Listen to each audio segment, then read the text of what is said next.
Hi there, my name is Emily Barth Eisler and I am recording this video in Los Angeles, California. I'm so excited to be doing this. As I think you all know, I'm the author of Aftermath, which I'm so grateful that many of you have read. And I am a dear friend of Jordan's, or I should say Jordan is a dear friend of mine, and this book would not be in the world if it weren't for Jordan. She's encouraged me and, just offered so much support and advice from the very beginning. And so I have to say, this book is here because of Jordan. And she'll probably deny that and tell you like, oh no, it wasn't that big a deal. But Jordan's been really instrumental over the past decade plus as I have worked towards publishing a book in general and this book specifically. She was one of my first readers. I think I sent it to 3 people when I wrote the first draft, and one of them was Jordan, and she's an excellent copy editor. Okay, so now that we have that gushing love out of the way, I want to gush about you guys again, and thank you so much for reading the book. It means so much to me, and it's really exciting, and I'm really happy that adults are reading the book, not just kids, because I certainly wrote it with families in mind, and people of all ages, because it is something obviously that we need to talk about, particularly here in America, but in other places too. So I wanted to take a minute to answer some of your questions that I've gotten and tell you a little bit about my process of writing the book. I will start with my background, which is that I have always wanted to be a writer and thought of myself as a writer, but the idea of writing a book felt really daunting, because it is. And I had also worked as an actor as a child, starting from the age of 5. And so I moved to New York after college and decided to continue acting because it was something I'd always done and it felt easy. Which is hilarious because trying to be an adult actor in New York and actually pay rent as opposed to like being a kid actor and putting money in your college fund are 2 very different things. And it only took me a few years to become pretty disillusioned and decide that I did not love acting as a bread and butter career the way I had loved doing it as a hobby as a kid. And so when I thought about after that, what I really wanted to do and what I wanted my life to look like, I knew I wanted to tell stories, be a storyteller of some kind. This is another way in which our very own Jordan totally changed the course of my life, which was that at this point when I was feeling pretty lost, Jordan said, hey, let's start a blog. So Jordan and I started a green beauty blog, and we totally did it to get free products, which we did. And it also was an incredible opportunity for me to do more writing, and Jordan as well, and she's an amazing writer. And I just fell in love with beauty writing. And so I started doing that more and more and more.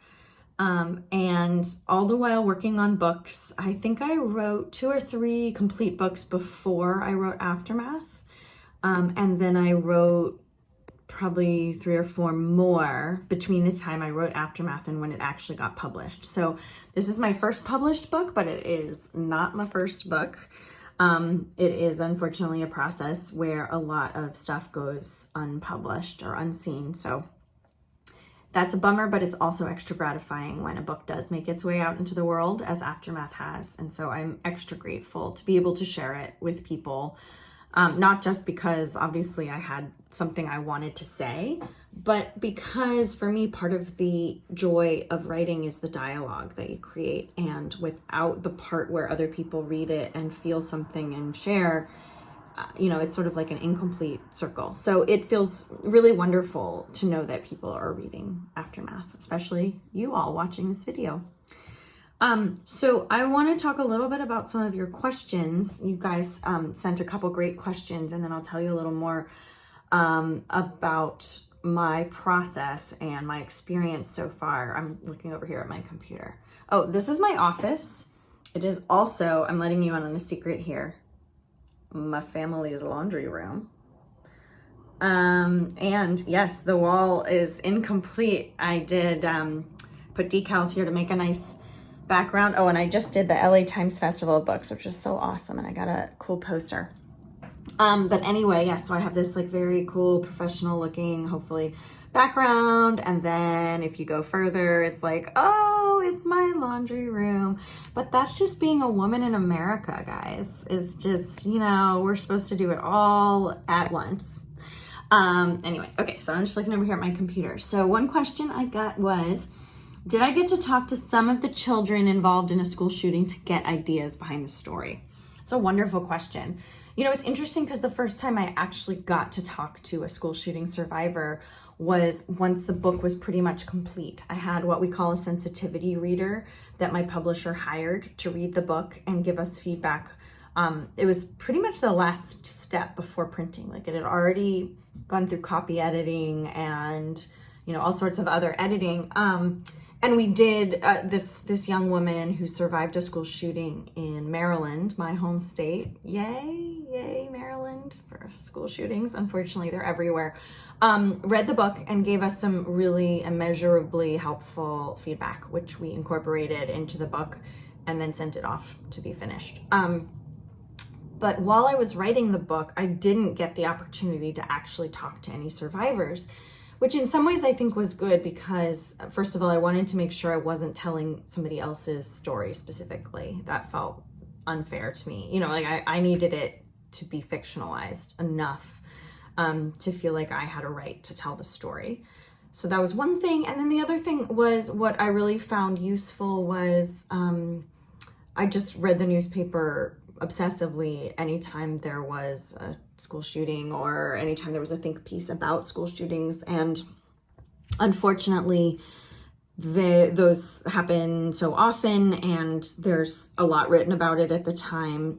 And so there was a lot to read and process and think about just as a result of, you know, current events. And I really used that stuff and then sort of let my imagination do the rest. You know, a lot of it is sort of me using my acting skills to like put myself in somebody else's shoes, and then I get to make up what I think would happen.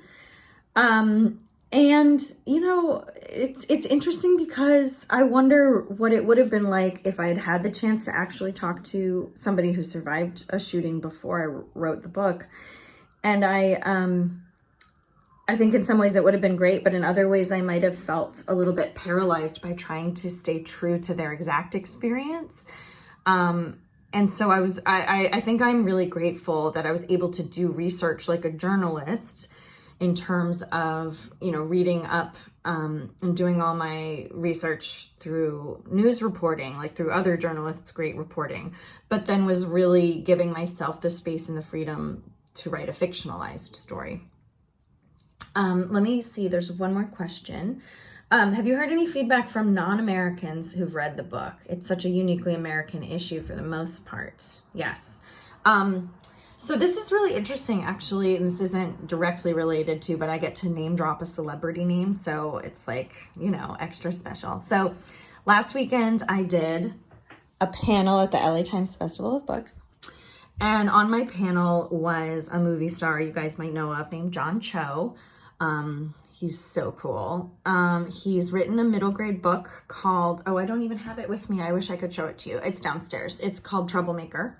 And it's about another special American problem we have.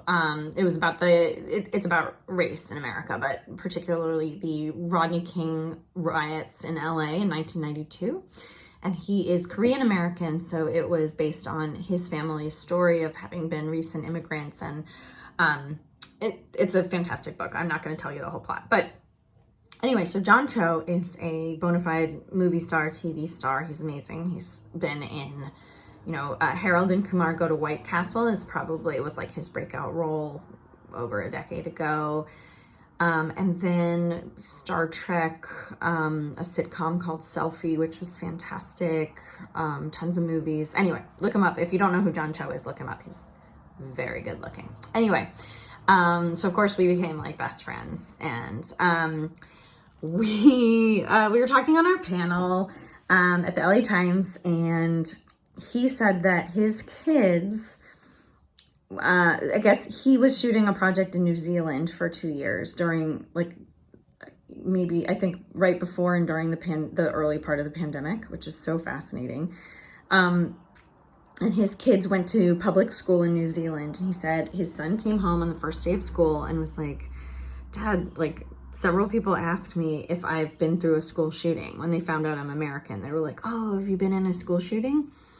And he, John Cho, was like really obviously struck and disturbed by this, as I was, as he relayed this story. But we were just talking in the panel about what people in other countries think about Americans and how sad it is that that's our calling card. That's like the first thing people want to ask kids. I have not had a ton of interaction with people outside of the United States with this book, which is one reason I'm so glad you guys are reading it.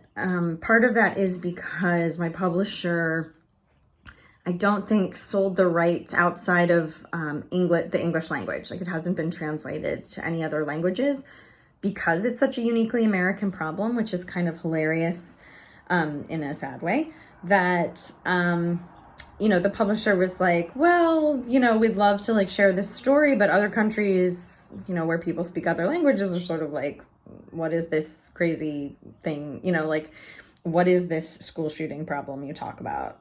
So it's interesting to sort of get that perspective and realize that this book resonates with Americans and people who know and love America differently than it does with the rest of the world.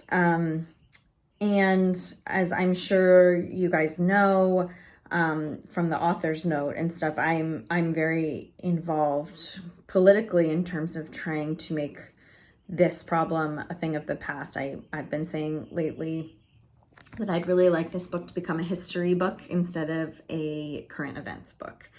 And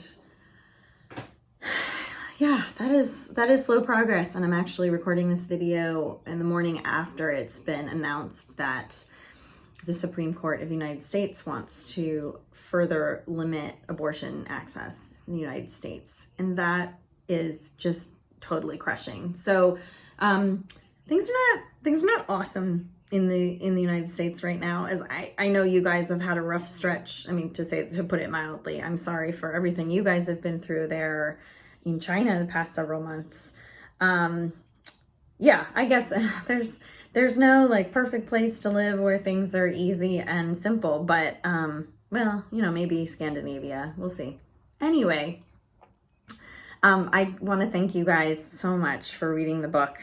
I have so much more